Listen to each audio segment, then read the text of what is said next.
Assalamualaikum warahmatullahi wabarakatuh. Alhamdulillahirabbil alamin. Wassalatu wassalam ala asrafil anbiya wal mursalin wa ala alihi wa sahbihi ajma'in. Yang berbahagia teman-teman yang berada di room YT dan juga di TT serta pada malam ini. Dia kena ada style macam lebay sikit kan, kalau nak bagi tazkirah ke, usrah ke, ceramah ke, dia kena ada macam tu. Barulah one on akan terhibur. One on ni dia kena ada Islamik sikit. Lepas tu kita nak maki ke, nak mencarut ke, tak apa dah kan. Yang penting mukadimah tu mesti Islamik. Jadi kita kena bawa style one on kan. Okey, saya raikan rakan-rakan yang berada di YT sekarang ini. Tak kira di mana saja anda berada, saya mengharapkan kesejahteraan dan keselamatan bagi diri anda. Saya cuba nak berbicarakan berkenaan dengan isu yang tak banyak dibicarakan, tak banyak diviralkan, kerana ianya adalah isu yang khusus yang berlaku di negeri Pahang. Saya tahu, saya pasti dia juga berlaku di beberapa buah negeri, cuma tidak dihebohkan. Tetapi apa yang berlaku di Pahang berkaitan dengan teks khutbah, yang kita tahu bahawa teks khutbahnya datang dari pejabat mufti lah, mufti negeri Pahang, Jabatan Agama Islam Pahang. Dan teks khutbah itu digunakan pakai di seluruh masjid di negeri Pahang. Kita faham ada khatib yang selama ini kadang-kadang tidak menggunakan teks. Mereka berkhutbah ikut lisan mereka lah. Mereka tidak gunakan teks. Teks ke tak teks ke, itu bukan isu dia, saudara. Membaca khutbah ini dan berkhutbah. Ada yang membaca khutbah, ada yang berkhutbah. Kedua-duanya sah. Asalkan mengikut rukun khutbah itu. Kamu nak baca teks ke, kamu tak baca teks ke, yang pentingnya ianya sah sekiranya kamu mengikuti syarat rukun untuk berkhutbah. Itu bukan isu. Itu kita bersetujui. Kita tidak pernah menentang mana-mana khatib yang berkhutbah menggunakan teks ataupun tidak menggunakan teks. Itu bukan isu. Yang menjadi kesalahannya sama ada dari segi undang-undang negara, undang-undang negeri, dan juga dari segi syariat Islam itu sendiri adalah kandungan khutbah kamu.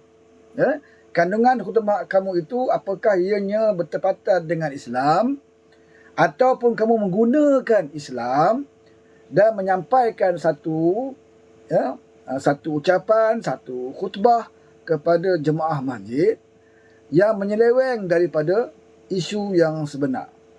Maksudnya kamu tidak bercakap benar di depan jemaah masjid. Apatah lagi kamu menunggang agama, memetik beberapa ayat Quran, memetik hadis, kemudian kamu selewengkan. Kamu huraikan dengan cara ikut kepala otak kamu, bukan bergantung kepada kebenaran. Kamu bercerita tentang benda yang tidak wujud. Kamu bercerita benda yang bertentangan hanya kerana untuk nak menipu dan untuk menanamkan propaganda kepada ahli qariah masjid. Itu tak betul. Itu tak betul. Sama ada kamu pakai teks ataupun tidak pakai teks. Nak bercakap atas member masjid, mesti dah bercakap perkara yang benar. Perkara yang benar. Kalau kamu sebagai khatib nak menegur kerajaan yang melakukan kemungkaran, itulah tempat yang paling baik untuk kamu tegur. Nyatakan apa yang tak betul. Nyatakan apa yang tak betul.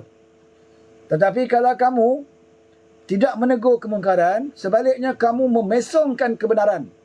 Kebenaran kamu pesongkan. Yang tidak betul itu bukan kerajaan. Yang tak betul itu kamu. Yang tak betul itu khatib.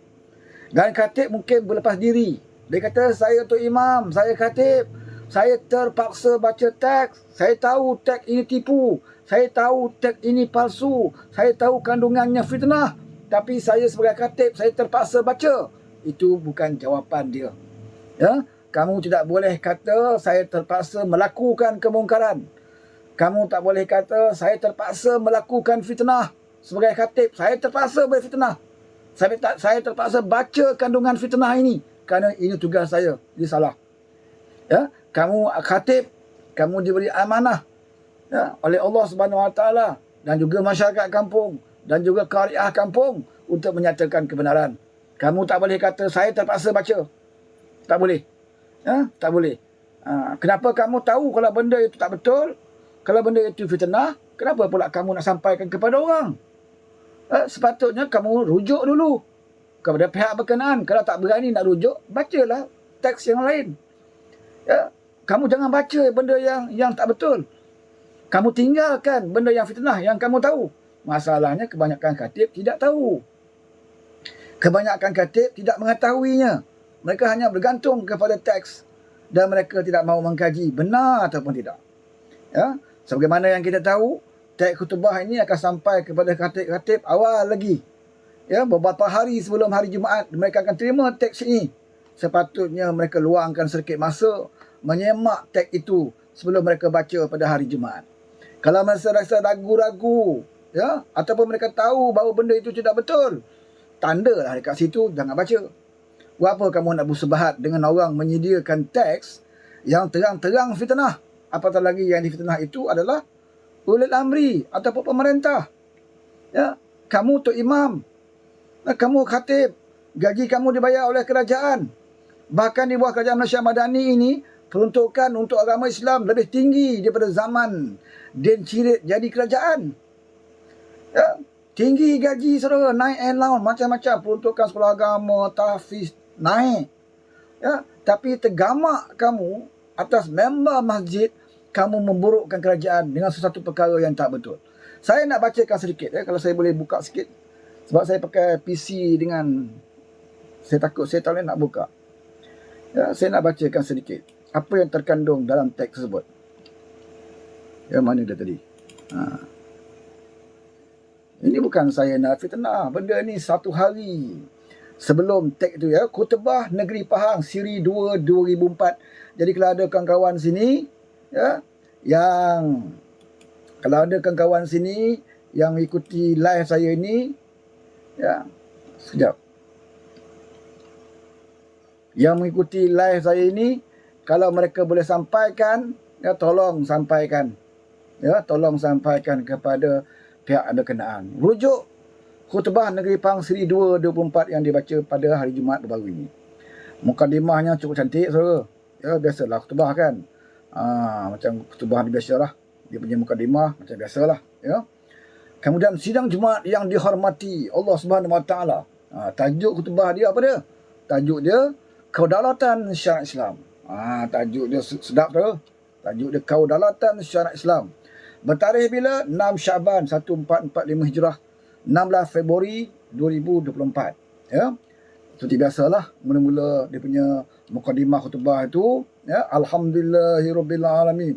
Alhamdulillahi nahmaduhu wa nasta'inuhu wa nastaghfiruh wa na'udzubillahi min syururi anfusina wa min sayyiatina a'malina. Ini je biasa, ya. Wa asyhadu an la ilaha illallah wahdahu la syarikalah. Ini macam biasa. Faya ibadallah ittaqullah, ya, wa usikum wa iyaya bittaqallah faqad fazal muttaqun. Ini macam biasa, ya. Mukadimah biasa kita dengar. Kerana dia masuk tajuk dia. Dia masuk dah, mula-mula dah masuk jarum. Masuk jarum, saudara. Dia ambil kesempatan ke atas qariah yang pastinya setiap qariah ini tidak akan bercakap apa-apa, ya, diam dengar khatib bercakap. Dia kata apa? Agama Islam adalah kurniaan dan nikmat besar yang dianugerahkan oleh Allah Subhanahu Wa Taala kepada manusia. Betul? Agama Islam adalah agama yang lengkap dan bukan sekadar agama yang berbentuk upacara ibadah semata-mata, tetapi ia merupakan satu cara hidup. Betul? Hanya Islam sahaja yang terima oleh Allah Subhanahu Wa Taala berdasarkan firman-Nya dalam surah Ali Imran ayat 85. Dia pun baca ayat dah, ya. Itu okey, kita tak tingkaikan. Kemudian dimasuk para yang kedua. Di negara kita Malaysia, syariat Islam telah diamalkan sejak sekian lama. Sejarah membuktikan kerajaan-kerajaan Kesultanan Islam yang memerintah tanah Melayu ini memerintah dengan syariat Islam. Antara buktinya tertulis dalam Hukum Kanun Pahang, Hukum Kanun Melaka dan Batu Bersurat Terengganu serta bukti-bukti yang lain. Dia nak mula start lah tu, kan? Dia mula nak buat perbandingan lah tu. Ya. Sidang Jumaat yang dirahmati Allah SWT, katanya. Dia nak mula masuk gear nak memfitnah, masuk gear nak cucuk jarum ni kepada jemaah masjid. Umat Islam hari ini dihimpit dengan penghinaan yang tidak berkesudahan, ekoran daripada sikap sebagian daripada umat Islam yang tidak lagi mempedulikan soal syariah, apatah lagi untuk pertahankannya. Dah mulalah. Dia kata apa? Umat Islam hari ini dihimpit dengan penghinaan yang tidak berkesudahan, ekoran daripada sikap sebagian umat Islam yang tidak lagi mempedulikan soal syariah, apatah lagi untuk mempertahankannya. Dia dah mula masuk. Mereka hanya memandang sepi menyaksikan Islam diserang dari segenap arah oleh golongan yang anti-Islam seperti kumpulan Islam liberal. Dia dah main balik saudara. Islam liberal ini, ya, yang kita tak pernah dengar 33 bulan mereka merentah. Mereka tak sebut yang ini. Ya. Kumpulan Islam liberal, Sister in Islam. Pertubuhan Melayu Murtad. Penubuhan Suruhanjaya Antaragama IFC yang memberi kebebasan memilih agama termasuk untuk orang Islam dan lain-lain. Itu dia. Ya, benda ni dah berkumandang semenjak daripada puak-puak ini hilang kuasa. Mereka dah mula menyebut tentang liberal, dah Sister in Islam, ya. Kumpulan ini mengambil kesempatan sepenuhnya disebabkan kelalaian umat Islam. Benarlah apa yang dinyatakan oleh Allah Subhanahu Wa Taala melalui firman-Nya. Ditunggang tu. Ditunggang. Surah Al-Baqarah ayat 109. Yang bermaksud, dan sebagian besar ahli kitab, iaitu Yahudi dan Nasrani, inginkan supaya mereka dapat mengembalikan kamu kepada kekafiran setelah kamu beriman, kerana hasad dengki yang timbul daripada diri mereka sendiri setelah nyata bagi mereka kebenaran yang datang daripada Nabi Muhammad. Itu dia dah baca Al-Quran tu. Ya. Okey.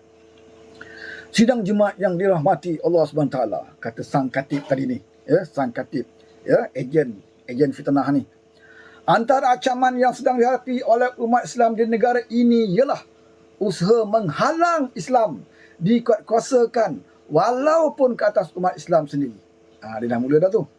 Mereka bertindak mencampuri hal ehwal Islam dan sistem kehakiman negara untuk tunduk kepada kehendak nafsu mereka. Itu dia. Ini dilaksanakan dengan mengheret urusan agama dan ketetapan Tuhan untuk dibicarakan di mahkamah sivil yang tidak berasaskan agama. Dah jelas kan kepada siapa dia nak tujukan itu. Ini adalah pencabulan kepada syariat Islam yang telah ditetapkan oleh Allah Subhanahu Wa Taala di dalam Al-Quran dan sunnah Rasulullah Sallallahu Alaihi Wasallam. Firman Allah, sekali lagi mereka tunggang. Ya, sekali lagi mereka tunggang. Ya. Apakah hukum jahiliah yang dikenaki mereka dan hukum siapakah yang lebih baik daripada hukum Allah bagi orang yang punya keyakinan? Ini dibaca Al-Quran tadi ni. Dibaca Al-Quran, afa hukmal jahiliyah yabghun wa man ahsanu minallahi hukman liqaumin yuqinun. Yang bermaksud, apakah hukum jahiliah yang dikenaki mereka dan hukum siapakah yang lebih baik daripada hukum Allah bagi orang yang punya keyakinan? Ayat itu betul, ya, terjemahan itu betul. Tetapi dia nak tuju kepada siapa? Ya? Dia nak tuju kepada siapa? Hukum Allah mana yang telah dibuang? Ini persoalan dia. Yang kamu nak baca Al-Quran ni tentang membuang hukum Allah dan mengambil hukum jahiliah. Sekarang ni, apa yang kamu nak sebut ni siapa? Ya? Apakah dengan elemen syariah di Kelantan 16 perkara itu adakah hukum Allah? Yang dilupuskan itu apakah hukum Allah? Semua tahu bahawa mereka adalah hukum takzir, hukum yang ditetapkan oleh pemerintah, bukan hukum Allah. Ya, itu hukum-hukum yang telah ditetapkan oleh pemerintah dalam takzir. Ya, jadi kenapa kamu nak baca tentang apakah yang lebih baik daripada hukum Allah? Jadi sini mereka menggunakan ayat Quran yang tak ada kena mengena pun. Yang tak ada kena mengena pun isu sekarang. Ini yang jahatnya, saudara. Ini yang jahatnya. Kemudian dia kata apa lagi? Perlembagaan negara kita telah menetapkan bahawa Islam adalah agama persekutuan dan urusan keagamaan diletakkan di bawah bidang kuasa negeri yang dinaungi oleh raja-raja Melayu. Sebarang bentuk pencabulan terhadap urusan pentadbiran hal agama adalah satu pendaharakan terhadap raja dan sultan yang memerintah negeri-negeri. Dia lupa bahawa di peringkat negeri, sultan, di peringkat negara yang Tuan Agong.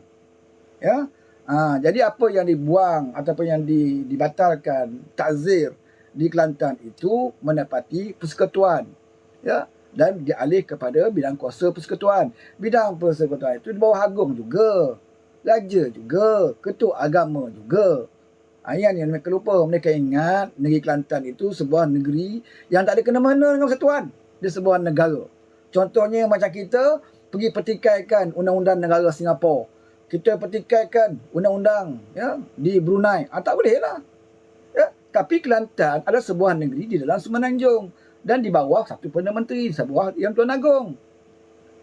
Tertakluk kepada Perlembagaan Persekutuan. Itu kena ingat, Kelantan bukan negeri bersendirian. Kelantan adalah sebuah negeri yang tertakluk kepada Perlembagaan Persekutuan. Mana-mana undang-undang yang bercanggah dengan persekutuan, yang tidak dibenarkan, yang tidak diberikan bidang kuasa mereka untuk mengadilinya, maka ia perlu kepada pembatalannya dan diserahkan kepada persekutuan. Bukannya menghapuskan, ya, seperti mana ramai faham. Ya. Lagi apa lagi dia sebut? Banyak saudara. Saya nak baca ni. Kejap lagi kan saya macam berkutubah pula. Mutakhir ini kita bukan saja berhadapan dengan kepungan musuh dari luar. Malah kita juga sedang bergelut dengan penyakit dalaman umat Islam sendiri. Kedapatan dalam kalangan umat Islam tanpa segan silu tergemak melakukan perbuatan zina. Mereka bukan saja berhibur tetapi berpesta dengan maksiat yang keji tanpa dosa dan bersalah. Mereka langsung tidak ambil peduli tentang peringatan Rasulullah SAW dalam hadis yang diriwayatkan oleh Ibnu Majah. Dia baca hadis pula. Tungganglah pula hadis. Dah baca cerita pasal zina pula. Walhal di dalam nikmat yang terlibat, yang diperbahaskan sekarang ini, ya, yang melibatkan net alien ini tidak ada kena-mengena pun dengan zina. Tak ada kena-mengena, saudara. Tak ada kena-mengena. Ya. Judi arak pun tak ada kena-mengena. Tapi kenapa dikaitkan dalam cerita ini? Dia nak tunjukkan kepada ahli jemaah masjid bahawa zina dah tak ada masalah kat Malaysia ni. Ya? Dah tak ada masalah kat Malaysia ni. Ini yang kita kena harus ingatlah, ya. Lagi apa lagi dibaca ni? Banyak ayat Quran dibaca ni, saudara. Ya? Dalam khutbah ni saya nak bacakan kejap lagi. Saya kena pegang tongkat lah kalau saya nak baca, ya. Okey. Cukuplah kot saya nak baca panjang ni. Khutbah biasalah kan. Kena pula khutbah yang mencaci-caci ni memang panjang, saudara. Ya? Jadi kesimpulannya daripada teks khutbah itu jelas menunjukkan bahawa menulis teks itu pun, ya, menyediakan teks itu pun ada sikit niat yang tak betul. Ya, cuba menyeleweng umat Islam dengan isu yang sebenar. Ya, dengan isu yang sebenar. Bila dia mengatakan seperti tidak kembali kepada undang-undang Islam, seperti dinyatakan tadi bahawa telah menghapuskan undang-undang Islam dan memaksa masyarakat umat Islam untuk menerima mahkamah sivil dan menolak mahkamah hukum Islam. Ini tak betul. Tak betul, saudara. Ya, apa salahnya mereka ceritakan benda yang benar, iaitu, ya, apa yang dilakukan oleh Mahkamah Persekutuan itu adalah untuk memantapkan lagi mahkamah syariah supaya tidak lagi berlaku kes-kes seperti ini, ya, untuk memperbaiki apa yang lompong sehingga orang boleh mencabar undang-undang kita. Seperti sebelum di Kelantan telah berlaku di Selangor. Ya, kenapa berlaku di Selangor? Sebab kelompongan itu. Kenapa berlaku di Kelantan? Sebab ada kelompongan itu. Orang boleh cabar sesuka hati. Orang ambil kesempatan di atas kelemahan undang-undang itu. Jadi sebab itulah kerajaan sekarang ini apabila membatalkan 16, ya, seksyen di dalam mahkamah syariah di Kelantan itu, maka tindakan yang seterusnya adalah kita berbincang dalam MKI itu yang diwujudkan, ya, di mana semua negeri dan semua orang-orang pakar-pakar dipanggil untuk mereka menyelaraskan. Ya, seperti mana Sultan Selangor mengatakan setahun masa diberikan untuk pakar-pakar ini membincangkan bagaimanakah caranya untuk kita menyelaraskan hukum-hukum, terutamanya berkaitan dengan umat Islam itu, ya, adalah hukum yang diselaraskan bagi semua negeri. Ya. Jadi apabila tindakan ini diambil, apakah sementara nak menunggu setahun itu kajian dibuat, apakah kita boleh melakukan perkara-perkara yang tak betul? Sebab tu saya selalu kata, nak tahu, cubalah uji. Ya? Nak tahu cubalah uji. Ada pemimpin belah sana kata, habislah bolehlah berzina, bolehlah liwat dan sebagainya di Kelantan. Cubalah buat. Dan terbukti baru-baru ini, ya,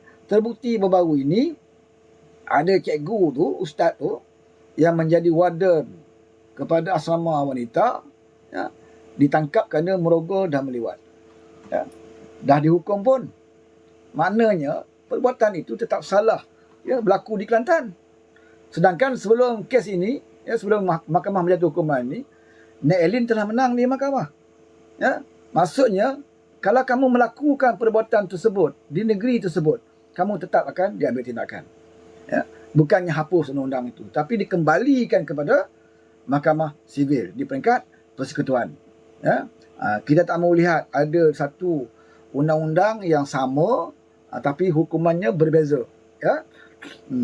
Kalau tengok daripada di Kelantan tu, hukuman liwat kadang 2 tahun apa semua kan. Tapi di mahkamah persekutuan lagi tinggi. Ya. Lagi tinggi kalau kamu melakukan perkara, ya, seperti mana yang disebut dalam undang-undang tersebut. Jadi tujuan saya untuk berkongsi dengan saudara adalah untuk nak menunjukkan bahawa masih ada lagi deep state, ya, dalam kerajaan-kerajaan persekutuan, di bawah kerajaan pusat dan juga di negeri. Pahang adalah sebuah negeri yang diperintah oleh kerajaan perpaduan. Tetapi malangnya, ya, di masjid-masjid, ya, khutbah digunakan untuk menghentam kerajaan perpaduan itu sendiri. Sedangkan kita tahu bahawa di setiap masjid inilah tempat yang terbaik untuk mereka menanamkan semangat, ya, atau berpropaganda, kerana di mana-mana kampung pun ada masjid, dan situlah seminggu sekali umat Islam akan berkumpul solat Jumaat, ya, terutamanya bagi orang Melayu, ya, orang Melayu Islam ini. Dan juga terdapat juga yang bukan Melayu, yang bukan Islam, yang mereka duduk berkumpul setiap hari Jumaat. Di situlah peluang terbaik, ya, bagi khatib untuk nak menyampaikan benda yang baik ataupun ada niat nak menyampaikan benda yang tak baik. Ya. Mereka tahu kebanyakan orang kampung, orang Ferda dan sebagainya ini tidak mendapat maklumat. Mereka hanya percaya kepada apa yang Tok Khatib sampaikan. Takkanlah Tok Khatib tergamak nak melakukan fitnah. Takkan Tok Khatib tergamak untuk nak menipu. Jadi mereka percaya. Jadi malangnya Tok Khatib inilah yang harus kita persalahkan. Ya, yang harus kita persalahkan. Kerana kalau mereka tahu bahawa apa yang mereka sampaikan itu fitnah, atau apa yang mereka sampaikan itu tidak betul, tetapi mereka sampaikan juga, maka mereka akan menanggung, ya, menanggung akibatnya lah. Ya. Jadi saya harap kerajaan, sama ada kerajaan pusat ataupun kerajaan persekutuan, ya, janganlah memberikan ruang yang begitu luas sehingga Tok Khatib, ya, pejabat-pejabat mufti ke, pejabat agama ke, ya, dengan bebasnya mereka menggunakan, ya, kuasa yang sedikit tu ada pada mereka. Mereka menggunakan untuk menjatuhkan kerajaan ini, untuk menunjukkan keburukan kerajaan ini. Kenapa sekarang baru timbul masalah liberal, ya, LGBT, masalah macam-macam, ya, sister in Islam. Padahal waktu 3 bulan mereka jadi kerajaan, benda ni tak wujud pun. Ya, tak ada sebut pun dalam mana-mana khutbah. Tak ada sebut pun. Walau ketika itu lagi dahsyat. Sering kali saya sebut, 33 bulan mereka jadi kerajaan, ya, apa syiar Islam yang mereka bawa? Tak ada, saudara. Tak ada pembaruan, tak ada dasar baru jelas tentang untuk mengangkat martabat Islam itu, tak ada. Ya, di bawah setahun lebih di bawah PMBek kita nampak pembaruan dia. Ya, bagaimana elemen ini dilumpulkan dalam isu kalimah Allah contoh. Kita perkasakan lagi. Kita tak mahu ada orang mencabar, ya, isu kalimah Allah ini, maka kita perketatkan lagi undang-undang. Ini yang kita buat dalam isu berlaku di Selangor dan juga di Kelantan baru-baru ini. Ya, kita tubuhkan MKI, kita panggil semua pakar-pakar, bincang macam mana kita nak buat ni. Nak selaraskan segala peraturan berkaitan dengan umat Islam ini supaya diselaraskan semua negeri sama. Ya, semua negeri sama. Macam mana kita nak buat? Jangan sampai ada orang cabar. Ya, di tahun depan ada orang cabar pula. Besok berlaku pula mencabar undang-undang syariah di Kelantan, di Kedah, di Pulau Pinang, di Negeri Sembilan. Ada je orang mencabar. Sebab apa? Ada ruang lompong di situ untuk mereka mencabarnya. Ya? Jadi kita kena perbetulkan. Mengakulah kita salah. Mengakulah kelemahan yang kita buat. Kenapa kita tak mengaku? Malu sangatkah kita? Ya, apabila Nek Elin, seorang wanita yang kononnya bukan muslimat yang baik kerana tidak bertudung, maka dia menegur undang-undang kita, maka kita rasa tercabar. Kita rasa tercabar. Dah tu kita pergi attack dia peribadi dia. Oh, dia ni mencabar undang-undang Islam sebab dia sendiri pun mendedahkan rambut dia. Apa ni? Apa kaitan dia? Apa kaitan dia? Kecualilah kalau dalam undang-undang itu tentang hukum menutup aurat. Sesiapa wanita Muslim yang mendedahkan aurat akan dikenakan denda contoh. Atau dikenakan saman, tindakan. Tiba-tiba Nek Elin cabar undang-undang itu. Barulah kita kata dia menghina undang-undang Islam. Sebab perintah menutup aurat itu perintah yang qat'i. Satu perintah yang mutlak. Hukum yang mutlak. Tidak ada berbeza pendapat tentang hukum menutup aurat ini. Kalau Nek Elin cabar undang-undang itu, bolehlah kita kata dia menghina hukum Allah. Tetapi dia tidak menghina, dia tidak mencabar benda-benda yang itu. Tak ada kena-mengena pun. Dia cuma mencabar bidang kuasa sahaja. Bidang kuasa, boleh ke kau nak membicarakan seorang atas satu kesalahan yang di peringkat persekutuan pun ada terkandung di Mahkamah Sivil. Kalau dibuat juga, dia kan berlaku macam ni Selangor lah. Bila dia cabar ke Mahkamah Sivil, maka terbatal Mahkamah Syariah punya keputusan. Jadi daripada orang mencabar sesuka hati undang-undang syariah kita, lebih baik kita perbaiki mana yang lemah supaya tidak ada ruang pun mana-mana pihak untuk mencabar undang-undang syariah. Ini yang patut dibuat dan inilah yang sedang dibuat oleh Kerajaan Madani. Yang mereka tak pernah buat pun. Mereka tak pernah buat, saudara. Mereka hanya berkokok sekarang ini. Sampai Pak Khatib, Tok Peti pun nak berkokok juga. Ini masalah dia. Waktu mereka berkuasa, takkan ada Tok Mufti faham contoh. Takkan Mufti faham. Tak faham dan tak tahu dan tak sedar bahawa isu Nek Elin ini bermula pada zaman Kerajaan Perikatan Nasional. Zaman Lebay jadi kerajaan. Nek Elin memfailkan kes ini. Dua mahkamah membicarakan kes ini ketika mereka jadi kerajaan. Ketika mula kes ini difailkan, mana ada Tok Peti nak bersuara? Ada katik-katik nak bercakap tentang isu ini? Tak ada. Tak ada, saudara. Jauh sekali mereka nak berkumpul, solat hajat di depan mahkamah. Tak ada, tak berlaku pun. Sebab apa? Sebab ketika itu Lebay jadi kerajaan. Mereka peduli apa orang nak cabar Mahkamah Syariah. Mereka tak peduli. Sedangkan Nek Elin itu adalah rakyat Kelantan. Nek Elin itu adalah ahli Mufakat Nasional. Mufakat Nasional itu siapa pengurusi dia? Anwar Musa. Siapa Anwar Musa? Ahli PAS. Mufakat Nasional mempunyai ramai pimpinan PAS di dalam itu. Dan Mufakat Nasional adalah gabungan pertubuhan yang pro kepada Perikatan Nasional. Nek Elin adalah salah seorang ahli dia. Sepatutnya inilah cara paling baik untuk Kelantan ataupun PAS untuk nak memujuk Nek Elin supaya tidak berbawa kes ini ke mahkamah. Sebab dia anggota dia, ahli dia. Kenapa mereka tak pujuk? Kenapa mereka biarkan Nek Elin memfailkan itu? Sedangkan mereka ada kuasa di peringkat persekutuan. Mereka kerajaan di peringkat persekutuan. Mereka juga kerajaan di peringkat negeri Kelantan. Kenapa mereka membiarkan Nek Elin meneruskan memfailkan kes ini? Sebab bagi mereka itu jangan campur, ini urusan mahkamah, jangan campur, biarlah. Biarlah.